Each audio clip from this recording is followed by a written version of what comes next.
असहाब कहफ कौन थे, उनकी तादाद कितनी थी, वो कितना अरसा सोते रहे, और उनके नाम क्या थे, आप इस वीडियो में जानेंगे।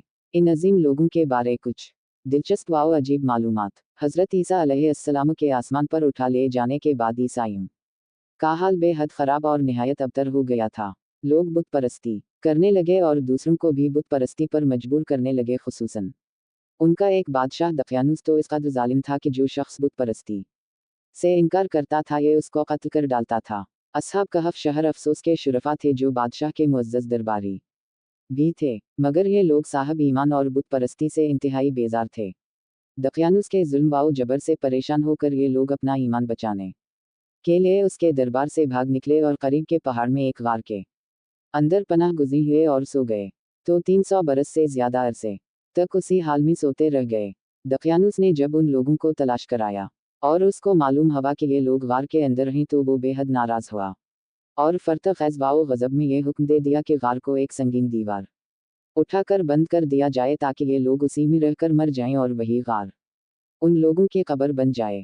मगर दकियानुस ने जिस शख्स के सिपरदाल ये काम किया था वो बहुत ही नेक दिल और साहब ईमान आदमी था। उसने असहाब कहफ के नाम, उन की तादाद और उनका पूरा वाक़या एक तख्ती पर कुंदा कराकर तांबे के संदूक के अंदर रख कर दीवार की बुनियाद में रख दिया और उसी तरह की एक तख्ती शाही खजाना में भी महफूज करा दी।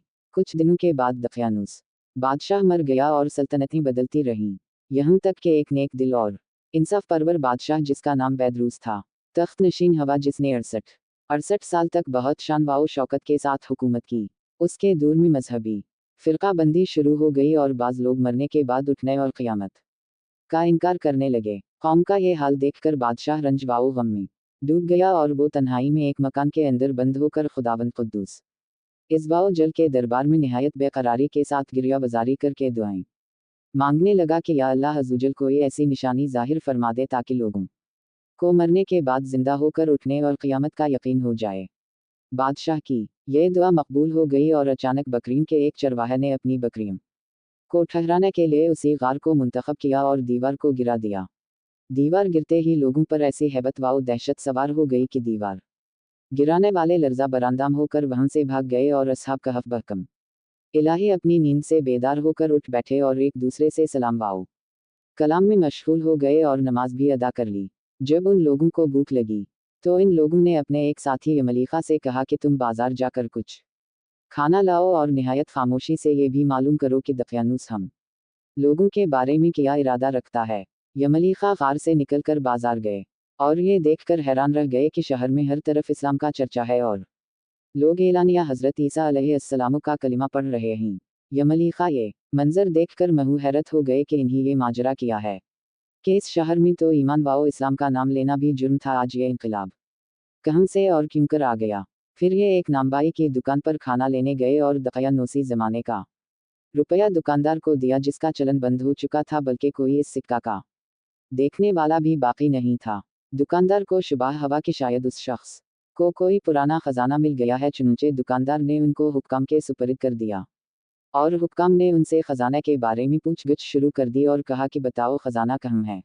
यमलीखा ने कहा कि कोई खजाना नहीं है, ये हमारा ही रुपया है। हुक्काम ने कहा कि हम किस तरह मान लें कि रुपया तुम्हारा है।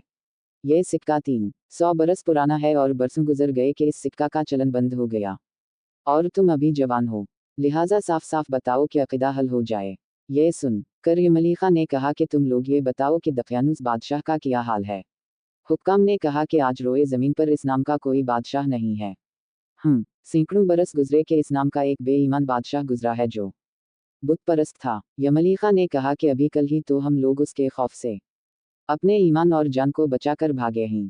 मेरे साथी करीब ही के एक गार में मौजूद हैं, तुम लोग मेरे साथ चलो, मैं तुम लोगों को उन से मिला दूं। चुनचे हुक्काम और अमायदीन शहर कसीर तादाद में इस गार के पास पहुंचे। असहाब कहफ यमलीखा के इंतजार में थे। जब उन की वापसी में देर हुई तो इन लोगों ने यह ख्याल कर लिया कि शायद यमलीखा गिरफ्तार हो गए और जब गार के मुंह पर बहुत से आदमियों का शोर व गौगा उन लोग ने सुना तो समझ बैठे कि गालिबन दकियानुस की फौज हमारी गिरफ्तारी के लिए आन पहुंची है। तो ये लोग निहायत इखलास के साथ जिक्र इलाही और तौबा व इस्तगफार में मशगूल हो गए। हुक्काम ने गार पर पहुंचकर तांबे का संदूक बरामद किया और इसके अंदर से तख्ती निकाल कर पढ़ा तो इस तख्ती पर अस्हाब कहफ का नाम लिखा था और ये भी तहरीर था कि ये मोमिनों की जमात अपने दीन की हिफाजत के लिए दकियानूस बादशाह के खौफ से इस गार में पनाह गुज़री हुई है। तो दकियानूस ने खबर पाकर एक दीवार से उन लोगों को गार में बंद कर दिया है। हम ये हाल इसलिए लिखते हैं कि जब कभी भी ये गार खले तो लोग अस्हाब कहफ के हाल पर मतला हो जाएं। हुक्काम तख्ती की इबारत पढ़कर हैरान रह गए और इन लोगों ने अपने बादशाह बैदरूस को इस वाक़या की इत्तिला दी। फ़ौरन ही बैदरूस बादशाह अपने अमरा और अमायदीन शहर को साथ लेकर गार के पास पहुंचा तो अस्हाब कहफ ने गार से निकल कर बादशाह से मुआनका किया और अपनी सरगुज़श्त बयान की। बैदरूस बादशाह सजदा में गिरकर खुदावंद कुद्दूस का शक्र अदा करने लगा कि मेरी दुआ कबूल हो गई और अल्लाह ताला ने ऐसी निशानी ज़ाहिर कर दी जिससे मौत के बाद जिंदा होकर उठने का हर शख्स को यकीन हो गया। अस्हाब कहफ बादशाह को दुआएं देने लगे कि अल्लाह ताला तेरी बादशाही की हिफाजत फरमाए। अब हम तुम्हें अल्लाह के सुपरद करते हैं। फिर अस्हाब कहफ ने अस्सलामु अलैकुम कहा और गार के अंदर चले गए और सो गए और उसी हालत में अल्लाह ताला ने उन लोगों को वफात दे दी। बादशाह बैदरूस ने साल की लकड़ी का संदूक बनवा कर अस्हाब कहफ की मुक़द्दस लाशों को इसमें रखवा दिया। इस तरह अस्हाब कहफ की लाशों की हिफाजत का अल्लाह ताला ने सामान कर दिया। फिर बैदरूस बादशाह ने गार के मुंह पर एक मस्जिद बनवा दी और सालाना एक दिन मुकर्रर कर दिया कि तमाम शहर वाले इस दिन ईद की तरह ज़ियारत के लिए आया करें।